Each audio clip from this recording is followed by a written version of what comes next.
আমি সুনন্দা আবার চলে আমার একটা ভিডিও নিয়ে। অনেক দিন পরে তোমাদের সাথে কথা বলছি। কয়েকটা দিন খুব ব্যস্ত ছিলাম, যার জন্য তোমাদের একটু ভিডিও দিতে পারিনি।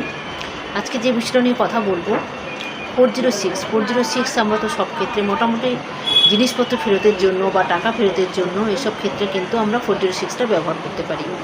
সেক্ষেত্রে আজকেই আমার একটা ক্লায়েন্ট ছিল, যার হচ্ছে তার মেয়েকে মেরে দেওয়া হয়েছে শ্বশুরবাড়িতে, সেভাবে একটা কেসও চলছে।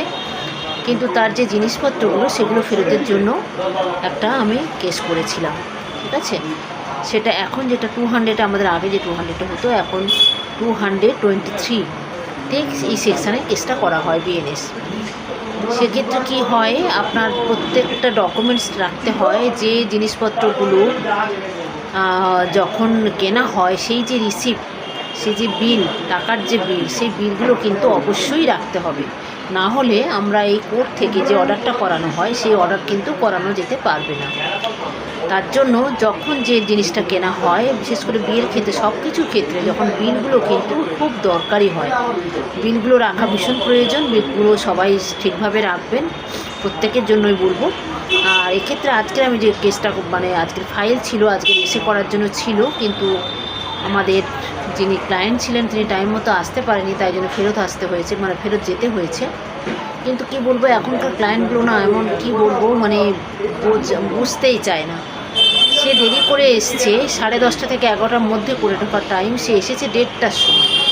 এবারে বলে দিলে কী হবে, যে আপনি তো আমাকে বলেননি কিছু, আমি কিন্তু গত ডেটে তাকে বলে দিয়েছিলাম যে প্রত্যেকটা ডকুমেন্টস মিনস প্রত্যেকটা বিল, যে আমরা জিনিসপত্রগুলো ফেরত চাইছি তার বিল যেন আনা হবে। আর হচ্ছে টাইমে আসতে হবে, কোর্টের টাইমে আসতে হবে। সে তো পুরো ভুলে গেছে, এখন আমার উপর দোষ দিয়ে দিচ্ছে। কী বলবো, এইসব প্ল্যানকে নিয়েই চলতে হয়। ভীষণ রেগেও গেছিলাম, আমি ফেরত দিয়ে দিলাম যে তুমি বাড়ি চলে যাও। এখন আমি কোনো কথা বলতে চাইছি না, কেননা উল্টো পাল্টা বোঝে না, সেই যারা বেশি খুব কম বোঝে, তারা আবার খুব বেশি বোঝে, এই একটা ব্যাপার থাকে না। তার জন্য মাঝে মাঝে এইসব ক্লায়েন্টকে নিয়ে না মাথাটা ঠিক থাকে না।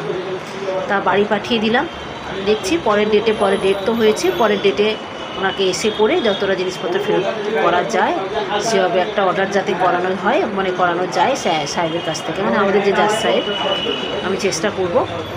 ঠিক আছে, এই পর্যন্ত আজকে। পরের বারে আবার অন্য একটা টপিক নিয়ে আসবো। তো অনেকদিন পরে তোমাদের সাথে কথা বলতে পারলাম, একটু সময় করে নিয়ে। ঠিক আছে, তোমরা সবাই খুব ভালো থেকো, সাবধানে থেকো, আর আইন নিয়ে সচেতন থেকো।